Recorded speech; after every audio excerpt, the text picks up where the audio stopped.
to be or not to be? That is the question. Whether it is nobler in the mind to suffer the slings and arrows of outrageous fortune, or to take arms against a sea of troubles, and by opposing end them, to die, to sleep no more, and by a sleep, to say we end the heartache, and the thousand natural shocks that flesh is heir to. 'Tis a consummation devoutly to be wished, to die, to sleep,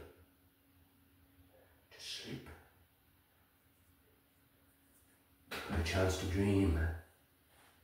Aye, there's the rub, for in that sleep of death, what dreams may come when we have shuffled off this mortal coil must give us pause. There's the respect that makes calamity of so long life. For who would bear the whips and scorns of time, the oppressor's wrong, the proud man's contumely, the pangs of disprized love, the law's delay, the insolence of office, and the spurns that patient merit of the unworthy takes, when he himself might his quietus make with a bare bodkin? Who would fardels bear, to grunt and sweat under a weary life, but that the dread of something after death? The undiscovered country, from whose bourne no traveller returns, puzzles the will, and makes us rather bear those ills we have, than fly to others we know not of. Thus conscience doth make cowards of us all, and thus the native hue of resolution is sicklied o'er with the pale cast of thought, and enterprises of great pith and moment, with this regard, their currents turn awry, and lose the name of action. Soft now, the fair Ophelia. Nymph, in thy orisons be all my sins remembered.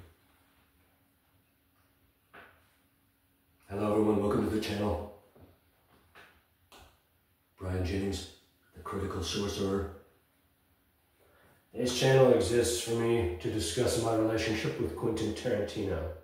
It is obvious now to me that he will tell everyone that I reach out to, and I'm going to reach out to everyone who publicly pats him on the back and eats his ass, right, that he'll deny our relationship.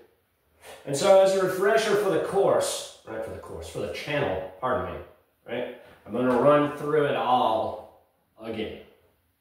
Right, the real reason why he canceled the film 1 and 2, right, those are the videos.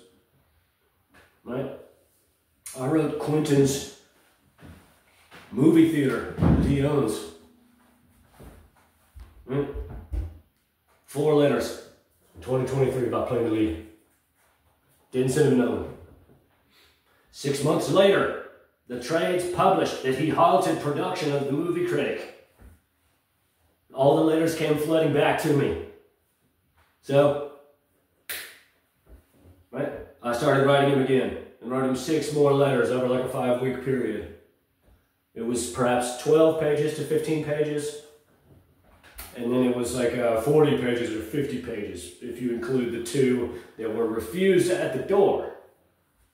Right, and so I wrote him, right, during this time that he had halted production of his film, right, until the trades published at the end of January that Brad Pitt was reuniting with Quentin for the movie Critic, and he stopped accepting my mail. Right, and so that made me very depressed, very depressed. I thought that was ridiculous. Ridiculous that he takes 60 pages of my writing, right, not 1 page. Right, I made it clear, this is why, this is why, this is why, this is why. Right? And so, Right? After I processed it for about 10 days, I realized, okay, this guy doesn't respect me. Right? This guy's a fucking asshole. And so I started writing about it. Right? And as I was writing, I began to see him in a different light. Right? And so I realized, right, and put it in my essay, right, that Brad Pitt and Cliff Booth are the same person. Right? That the reason Brad Pitt played the role of Cliff Booth is because it's the same story. Right? Writers write what they know, always and forever. Quentin knows show business. This is what he knows. He knows actors, he knows movies, right? And so, his buddy, who was in Inglourious Bastards, right, became a notorious fucking wife beater in 2016 after the FBI met him and his wife on the tarmac of Los Angeles in a private plane they were flying from France, and no charges were filed. Right? So, Quentin pulled that story out of the air, put it in the water, and turned it into murder. Right? So, actor becomes stuntman. Right? Actor and stuntman, like a stuntman is an actor. Right? Right? Air becomes boat. Right? A boat is a water plane. Right? Assault, he smacked his wife around and screamed right in her face, screaming in their kids' faces. This is all in Rolling Stone's report. It's not me, right? I'm not making these things up. Right? Becomes murder. He murders her with a spear gun. Right? And so I put that in my essay. Right? And then, after I published it, I reviewed 3 films in protest.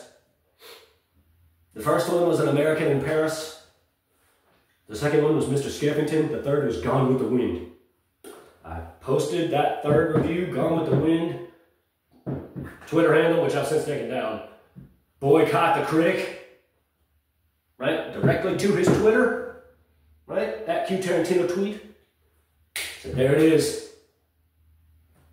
Feel free to read the other 2 as you enjoy your final film. I'm mentioning both of them. And he canceled the film the following day.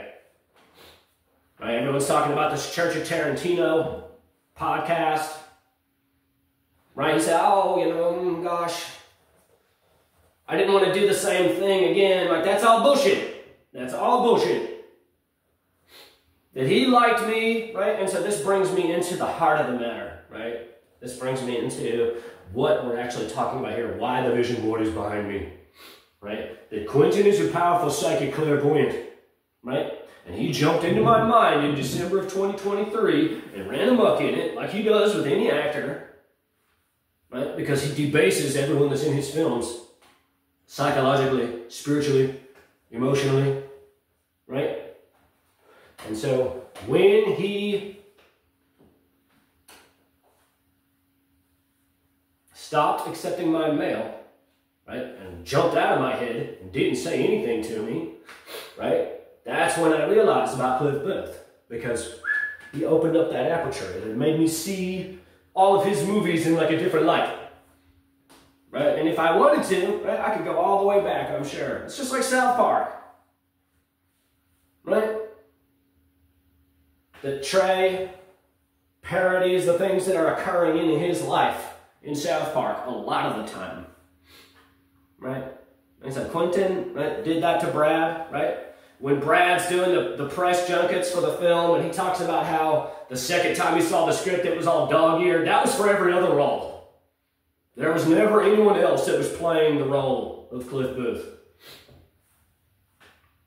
Right? Which he won an Oscar for, just so that, like, now we're all, right? Sony campaigned for Brad Pitt to win an Oscar, right, for playing himself, who is a wife beater who beat up his wife on an airplane and didn't get charged with it, just like Cliff Booth killed his wife and didn't get charged with it. Right? Is this like, are these like leaps in logic? You know? That this is like, that's the spell, right? Right? And so we come back to Quentin, right? when he canceled the film, right? He jumped into my mind again for weeks and weeks and weeks and weeks and weeks. And I bought his book, Cinema Speculation. And he spoke at De Niro Con at a screening of Jackie Brown. Right? So, everything that he said in that conversation, right, was in relation to me. Right? And so, I had a letter in here, right? So he cancels the film, I write him a letter immediately, refused at the door.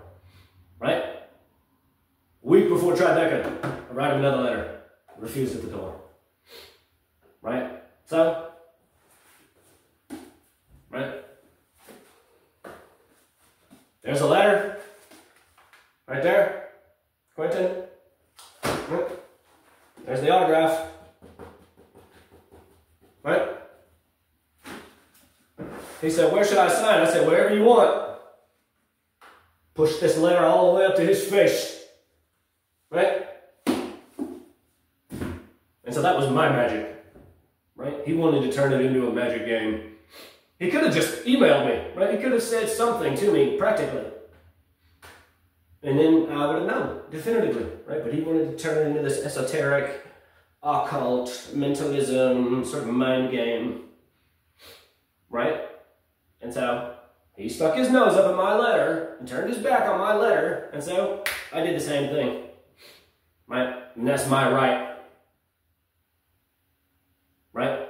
And so now, since then, right, he's entered into a campaign, him and the people around him, which he can always deny, right? Because this ain't, right? This is a very subtle thing that we're talking about here, right? To compel me to madness and suicide, right? And so that's where the novel comes from. It's a novelization of my experiences, right? So, if you recall, right, he reveals his tactics in his novel, Once Upon a Time in Hollywood, the novelization, right? That Brad Pitt is Cliff Booth, right? Charles Manson is Quentin Tarantino, right? That Quentin directs with his mind. That's what he does, right? And so, right, for the maybe like 8 months after Tribeca, he was directing me into, right, the Lonely Man and depression, right? And it's all in this novel, right? And now that I revealed myself, we're almost there in the novel, it's almost done, right? He has descended into palpable black magic evil. And so, the logical question that someone might be asking now is, if you are in such a state, right? If you are so afraid, right? What are you doing with this channel? Right? That's a fair question. Right? That's a fair question. So I revealed myself at the beginning of January of this year and turned it all on him. Right? Celestial vision board, subatomic scaffold. Right? And I showed him, oh no, like if we're, like I know exactly how to play the mind game. Right? And so, in due time, right now where I'm at in the novel, I'm being led to believe he has a daughter who's a skink. Right? Who likes to torture me with her mind. Right? But what I found out after however many days of me going off, me turning it all on them, right? He said, oh no, there is no daughter. Right? So here's that. His agent, Mike Sensen, Molach, Triple A. I don't think this is scholastically accurate, but it's supposed to be one of the Shimon Farash. Other side, Olivia Wilde, noted as having met with Quentin for the role. Sam Jackson. Right? He don't do nothing like this. He don't know nothing about nothing. He's a horse's ass. Right? But after a few days of giving him a taste, he said, oh no, there is no daughter. It's all bullshit.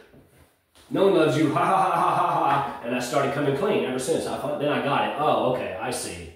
It's all to get me to kill myself. But there's no other way to interpret it. What do I mean when I say that? Right? I mean that if someone wants to just eat Quentin's ass and assume that I'm completely insane, then that's your right. And you can mock me online, and plenty of people do, I'm sure. More than one of my subscribers, I'm sure, says, oh, look at this crazy motherfucker, he thinks, you know. But again, can't stress this enough, right? There it is, right? There's the ticket, right? Sat in line 4 fucking hours, be in the front row, right? But if you believe me, I'd like to hope most of the people who subscribe to this channel believe me, in fact, then by default, you have to recognize that if he has no designs on our reconciliation, and he doesn't, I know. And I feel like he's fucking directing me right now. God damn it. Right? But my point is that it's sick, right? It's a sick psychology in both of our minds, right? Not just in mine, right? And so he can look everybody in the eye, right? What I'm saying is that, like, he's filling up his swimming pool with bile. That there's life, right? That we're all allowed to live how we want to live. And I don't fault him for not wanting to talk about me. Sure, that's your right, right? My naivete, right? And of course I see, right? That if he has no heart, right? If he's just as ruthless as all the violent people in all of his films, and it must come from somewhere, then he doesn't have any problem paying people to watch me so that he can be out and about living his life. But that's, right? But what I'm saying is that on the most fundamental level, right, that if he's swallowed, right, if he's all the way swimming in all this bile, right, that if his foundation to everyone is a lie, right, is deception, then, you know, it's not good for him. It's not good for him, for sure, 100%. And that's not to mention his daughter, right? His daughter's a little girl. And to come back to my other point that I was making, why am I doing this if I'm so, right? Like if I live in perpetual fear. The reason is because when he first got really evil, right? And that spanned from like February through April, right? Really, just really ugly. I can't stress that enough. My video, Plea to the Pope, right? It's the most dangerous evil that he can always deny. And of course he will, even if we reconcile. We'll never talk about it. But when he did that, I said, no, we're good. We're good. You just shove it up your ass. I don't need you. You don't need me. Got it. You got 25 minutes of my scripted material. You call that my sacrifice to the temple of Baphomet. And he told everybody, oh, he took it down. He took it down. Right? And then, maybe like a week later, he said, oh, I want you to sue, right? Because I sent him a scene, right? This ain't just about a guy writing letters, right? This is about intellectual property, right? And it's on this channel. I get the feeling, even though I'm not yelling like I should, but there's a lot of echo in this room, right? He tells me, oh, I want you to sue. And I have no money, right? I quit my job for Quentin last year, right? And so, eventually, I got a job sorting trash. Ha, ha, ha, ha, ha, ha. Right? I'm moving on, right? I don't care. And then we wrote the check, $435 for the check to file the lawsuit. And after that didn't go as fast as he wanted, right? He thought that it was more appropriate and funnier to traumatize me and torture me while I was working my job. And so I quit. I quit. That's like, oh, I see. You just want to be evil to me anytime I have to be. Right? And so you see my point, right? Why he's going to pay people the rest of his career. Right? Because this is, right, when my mind is focused elsewhere. You understand what I'm saying? Right? When I'm sorting trash, right? When I'm doing anything, right? That where I'm like, oh, I have to focus on this. Someone has tasked me with something. And I didn't care. I'm living my life. Right? I came into Quentin's life to hold him accountable, obviously. A lesser man, number one, a lesser man would have never gotten all the way to Tribeca. They would have started bitching about it online. Right? And if they did, they would have killed themselves long ago. Because he's a wicked, evil man. Right? So, when he started torturing me again while I was sorting trash, right? Again, a plea to the Pope, right? Hypodermic needles, really ugly, really ugly high evil that he can always deny, right? Trying to poison my magnetic body. I quit my job and said, no, we're going to talk about it every day because it's obvious now, right, that he's just going to be evil forever. That he's going to be evil or not evil whenever he wants. And so this is why I started writing Westboro Baptist, right? And this is why I wrote the Burbank International Film Festival. I'm writing everyone that's around this motherfucker, right? To let them know that this is what's actually occurring, right? And if he tells you anything different, he doesn't respect you at all, right? And so this game, it's some sort of game that he plays, right? That he's interested in mystery, he's interested in occultism, and that's all fine and dandy, so am I, right? But this thing that he's doing, it's pure evil. It's not intrigue at all, right? It's just pure evil, right? And so, right, this is my point when I told Sony and everyone involved, right, that like if this becomes money, right, then I have no choice but to pay, right, my legion of clairvoyants. I have to build my coven to watch him and everyone around him, just like he has people watch me. That it's this rarefied like siege that's like all the way up here, like celestial siege, right? And we're both just boom, right there, right? And he resents me for it.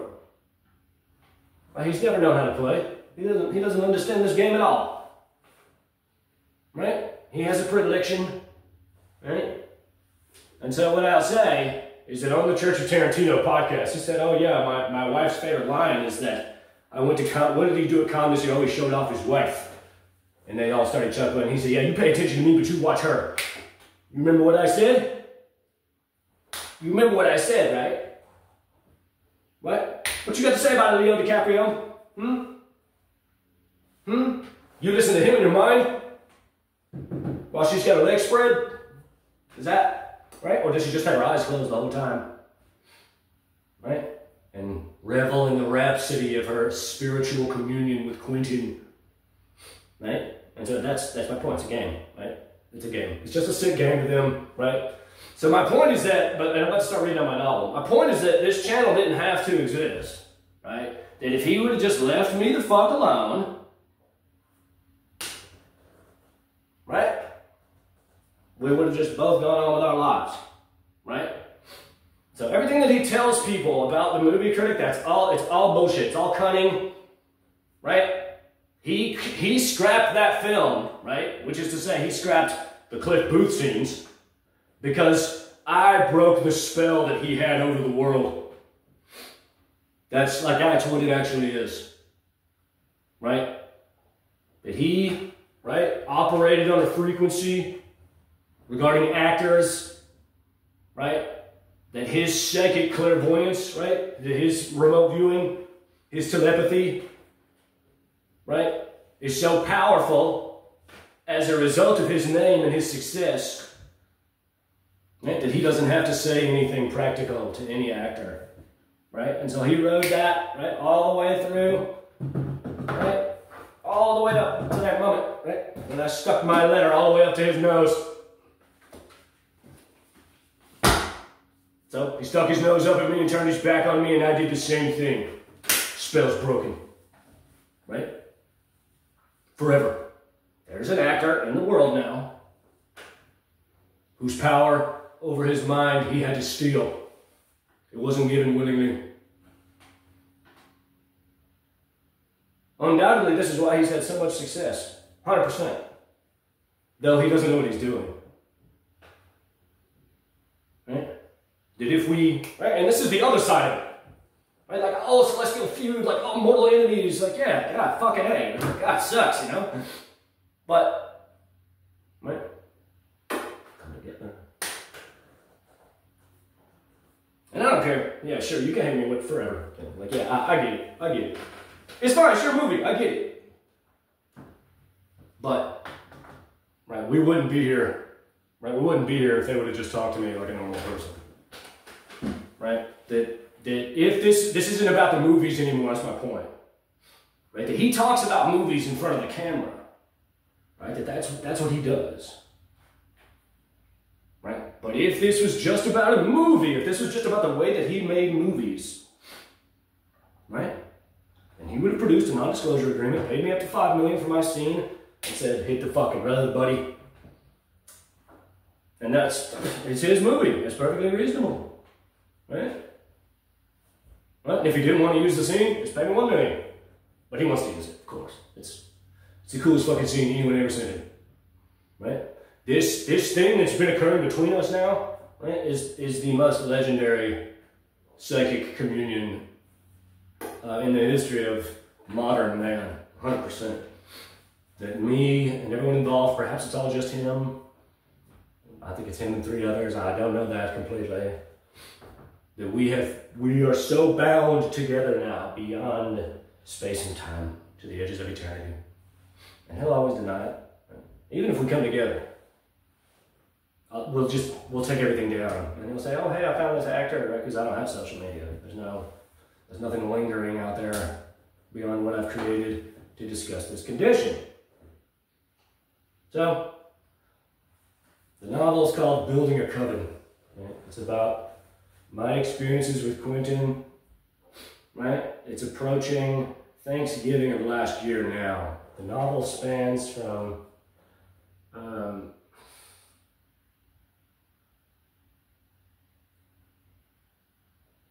I guess really from May of 2021, pardon me, through February of 2025. And all the most palpable evil things have all occurred after that, right? So, building a coven. Some time has passed. I left the library and have come back to the gas station I've spent much time at of late. The sun is all but gone, it appears. The sun is all but gone. It appears Venus has emerged following the setting sun, though the clouds obscuring it steal my certainty. I do not see it moving, but I remember I had the same thought one evening in Colorado, and later that night, it danced the dance of eternal mystery. I recall in 21 attempting to draw out, map, as it were, the movements of the planets. And the movement is so broad and distinct you need a very large canvas for true scale. And when the pen dances across the page so haphazardly, you see that maybe, just maybe, in attempting to codify the world and its phenomenon, man invented writing thereby, selecting from the maelstrom of the map characters they chose to represent sounds, objects, ideas, emotions. It's all there, but she is all I see. My great psychic star exploded into vapor, crashing towards terra firma. We were supposed to land together. Whitewashed windows of chalky water hide behind their hue the great peril of the heart. Aspiration and love. While watching a BBC documentary on Hunter S. Thompson, I looked up and saw Venus once more atop the opacity of rest. And true, after only a moment, it ascended. Man dedicated countless generations to observing these orbs of light, and now we've reduced everything to formulas of chemistry. Yet still are we as ignorant as our predecessors, praying and paying tithes, offering catechisms of acquiescence to the godless dogma of science, whose purpose is not to be diminished. Categorization, medicine, longevity, health, wellness. Science offer avenues of arrival otherwise forlorn or invisible, but it offers no answers, only further questions, and further still, mystery.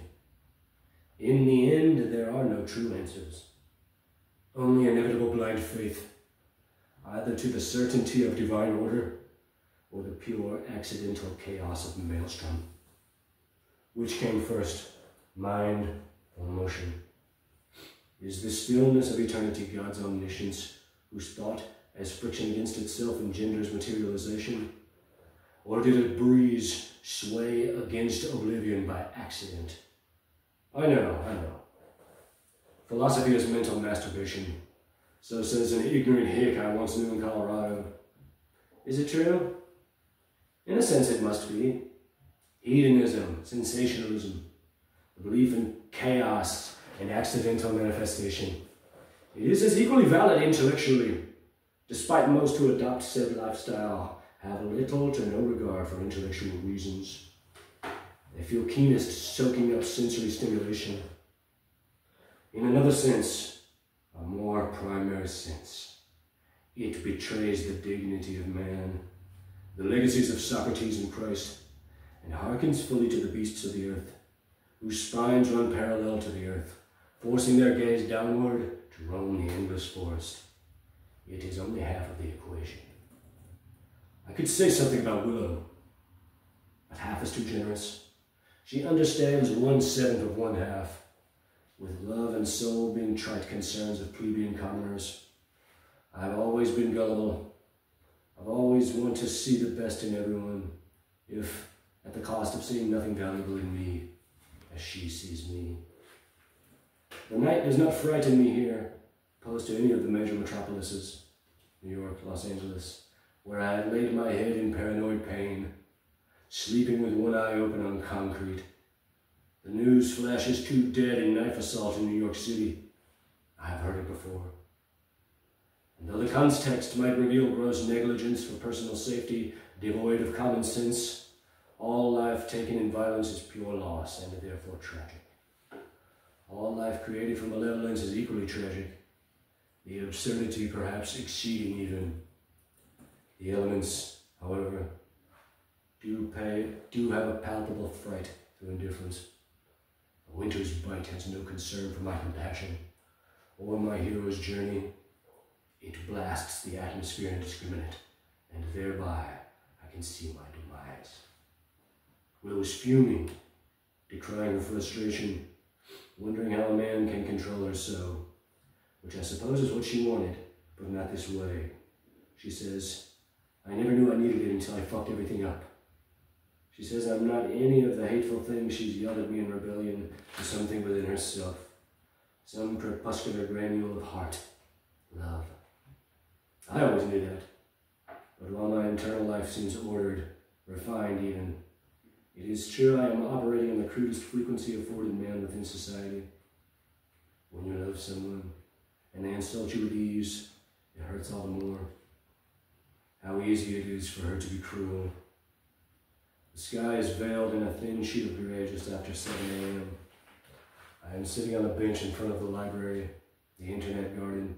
An uninspired sign reads overhead. As I smoke my last cigarette right next to the no smoking sign, I ruminate. Last night, somewhere around 12 hours ago, I hauled my emaciated frame off of the concrete in front of the gas station, between the station and the pumps, and began shuffling up the way to where I had been sleeping. I decided to find somewhere closer. It seemed an unnecessary exertion to walk all the way out of town. So, spotting a dark alcove to my left, I passed it, went to the nearest store, bought a canned Coke and a bag of chips, some local brand, I forget what they're called, and turned back to find my dark patch of concrete that I laid down uncomfortably on. To my left, the backside of a large industrial-looking building, dilapidated. To my right, a house with signs of life within and without, and in front of me, a covered fifth-wheel camper, maybe 15 feet long, obviously not moved in some time. Trying my best to be comfortable on this torture chamber of the back and skeleton, I felt a raindrop, as I did at the witching hour behind the dumpster the previous evening. I bolted up, and while I did not panic, my concern was tangible. I noticed almost immediately that the camper was not secure, and though in extreme disarray, a cheap plastic mattress beckoned my trespass.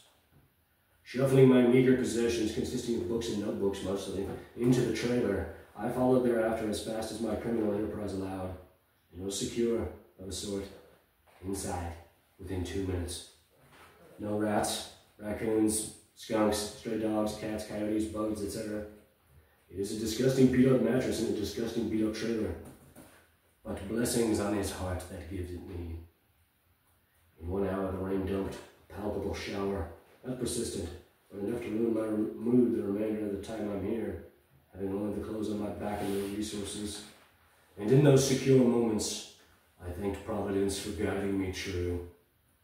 The wind high overhead pushes the gray sheet towards the east. The sun is there, but shrouded. The town is alive. Vehicles putting carbon monoxide to and fro, puttering carbon monoxide to and fro, hauling everyone from where they were to where they are going. Most of them to work, but with Thanksgiving just around the corner, perhaps some set off on road trips towards family to celebrate the holiday. Despite the condition of the camper, as well as the mattress, having said refuge and a roof did allow me to sleep for 8 solid hours, the most sleep I've had in a long time. Waiting for this library to open, 15 minutes now, my emotions are wild. I'm assured he doesn't hate me, that he loves me, and she loves me even more. But everything around me tells me I'm alone. I never thought that being good could be used against me, that anyone the wide world over could see and feel honesty and love, and feel nothing but resentment. I'm referring to Willow, of course. All that I've held to be true is tentative. I've wasted away, been reduced to ash, compost. How many liters of tears can wash away heartache? I'll stop there. So, right, those were hard days. Novelization of my experiences with Quentin Tarantino. I'm almost here. I'm about to arrive here in the coming days and follow that. But writing, right? Wrote 100 pages or 200 pages, 100 sheets in like a week, you know? And so this is how it's done, right? Right? And so what has been occurring, right? Like this is, you know, honestly, I don't know, you know. This is like, it's speculative in some way. Perhaps it's all him, but I suspect, right, he's got some help. I get by with a little help from my friends. I gotta go, just because there's things to do, people to see. I'll probably make another one a little later.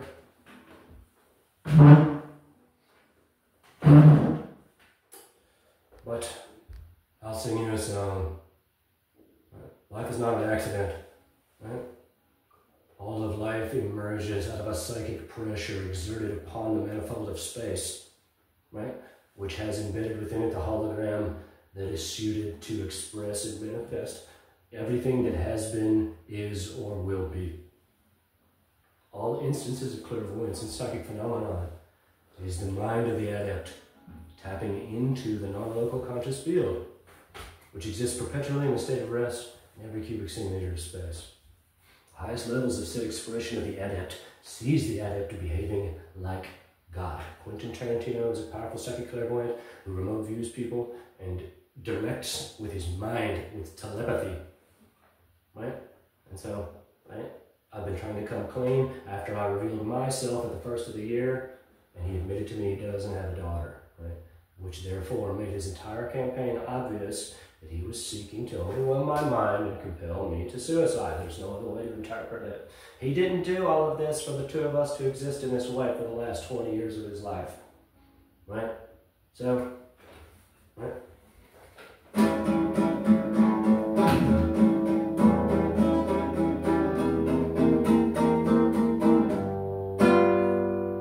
With Sergeant Pepper's 20 years ago today, Sergeant Pepper taught the band to play, and you know he really likes your style, and he's guaranteed to raise a smile. So let me introduce to you, we're talking after all these years, Sergeant Pepper's Lonely Hearts Club Band.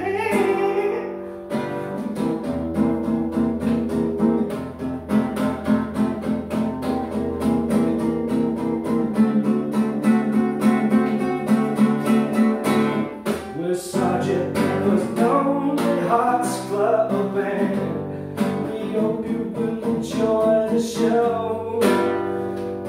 Sergeant Pepper's Lonely Hearts Club Band. Sit back and give me control. Sergeant Pepper's lonely, Sergeant Pepper's lonely, Sergeant Pepper's Lonely Hearts Club Band. It's wonderful to be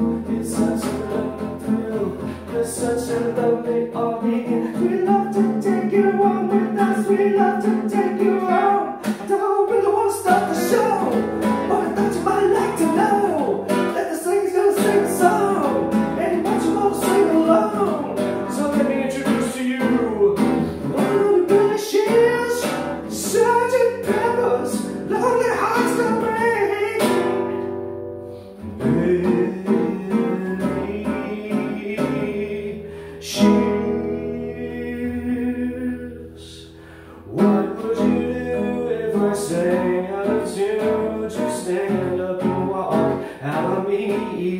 Lend me your ears and I'll sing you a song, and I'll try not to sing out of key.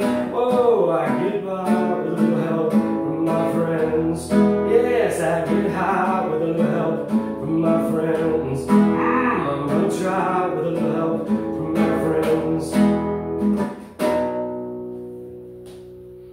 How do I feel when my love is away? So sad because you're on your own.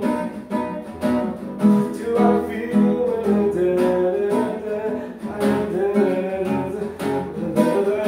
oh, I get by with a little help from my friends. Yes, I'm gonna try with a little help from my friends. I get by with a little help from my friends. Do you need anybody?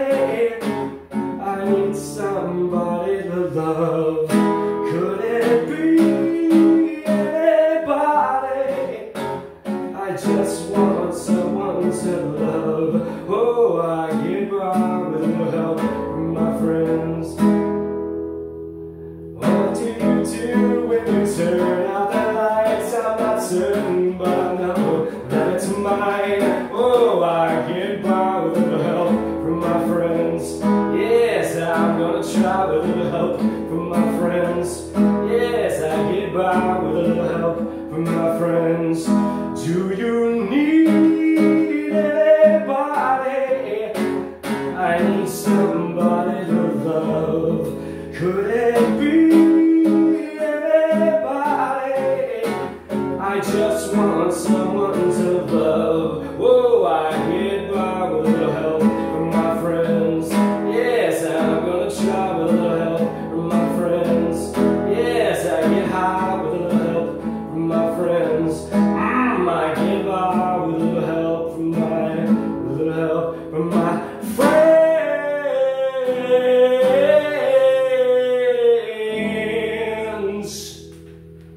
I don't know, maybe I flubbed it 3 or 4 times, but that's okay. Let me know what you think, right? Even if I'm bad as a loon. Like, comment, subscribe, share, see what's good in your life.